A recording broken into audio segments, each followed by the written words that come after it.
In my last video, we made an overview of two major regions in Leagues 5, Kandarin and Asgarnia. And today, I'll dive into another big area that I believe has great potential. I'm talking about the desert. But before we start, give this video a like, and if you're interested in more Leagues videos, consider subscribing to the channel. Alright, let's begin. If you decide to unlock this region, the following quests are automatically completed.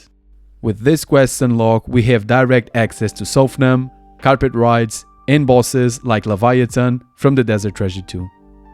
But to gain access to the Tomes of a Masked, we must complete the Beneath Cursed Sands quest, which will likely be a task. When it comes to achievement diary tasks, from the easy diary, none of them are auto-completed from the start, meaning we must complete all of them ourselves. For medium tasks, only one is auto-completed, for hard 2, and for elite tasks, also 2. This vast desert region covers the entire Carillion Desert, with notable settlements like, for example, the Bandit Camp, Necropolis, Ruins of Onka, Babylon Camp, Desert Mining Camp, Narda, Polivnich, Ruins of User Oasis, Giant's Plateau, and Sofnam. And the PvP arena area won't be available during this league, but the building itself will be accessible. But honestly, there's nothing to do there.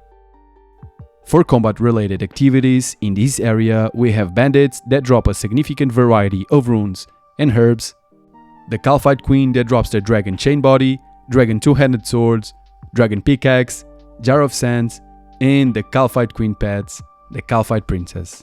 Also, to fight this boss in leagues, we can create private instances separate from other players. That means we don't have to hop worlds to try to find an empty spot. Also, with the Desert Unlock, we get the Tomes of a Masked with 2 new invocations, which means the max raid level can go up to 1000. From this raid, we can get the Mazori Mask, Body, and Chaps, Lightbearer, Osmanton's Fang, Elidenis Ward, Tread of Elidenis, all the KhaiRs Partisan Jewels, and the Tumakan Shadow. Plus, this year from a single raid we can get every single mega rare from the other raids. This means if you decide to unlock only one raid region, you can get every single mega rare item from all. This means if we decide to unlock the deserts, we can obtain the best in slot weapon from each combat style, which is amazing. In this region, we also have access to the Leviathan, which drops the Chromium Ingots and the Venator Vestige to create the best in slot ranged ring, the Venator Ring. He also drops Virtus Robes and the Leviathan's Lure, one of the 4 pieces to create the Soul Reaper Axe. Additionally, he drops the Scary Tablets to get a direct teleport there, Awakener's Orb to be able to fight the Awakened Leviathan, and the Smoke Quartz to create the Smoke Ancient Scepter. Although you have to get access to the Phantom Muspa that requires the Fremnik region, also unlocked. From Temporos, we get the Tome of Water and Soaked Pages, Fishing Barrel, Tackle Box, and Dragon Harpoon.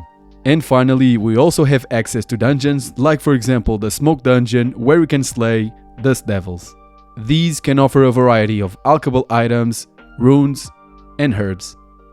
For notable skilling and non-combat activities, we have for example the Mage Training Arena, where we can get Bones to Peaches, the Infinity Set including gloves and boots, Master Wands, and Mage's Book, which makes this minigame incredible for mage upgrades. We also have the Giant's Foundry, where we can train smithing and obtain the smithing outfit and Colossal Blade. For rune crafting, we have the Fire Altar and the Guardians of the Rift minigame, where we can obtain the rune crafting outfits, Ring of Elements for quick teleport to the elemental altars, Abyssal Lantern, Abyssal Needle to create the Colossal Pouch, and the pet, the Abyssal Protector. For thieving, we have the Polivnich Blackjacking, Pyramid Plunder, where we can obtain the Pharaoh Scepter, and the Sorcerer's Garden that also gives a little bit of farming XP. For agility, we have the Polivnich Rooftop Course, and the Agility Pyramid, where we can obtain 10k per run, which is a pretty good starting money making method in this area.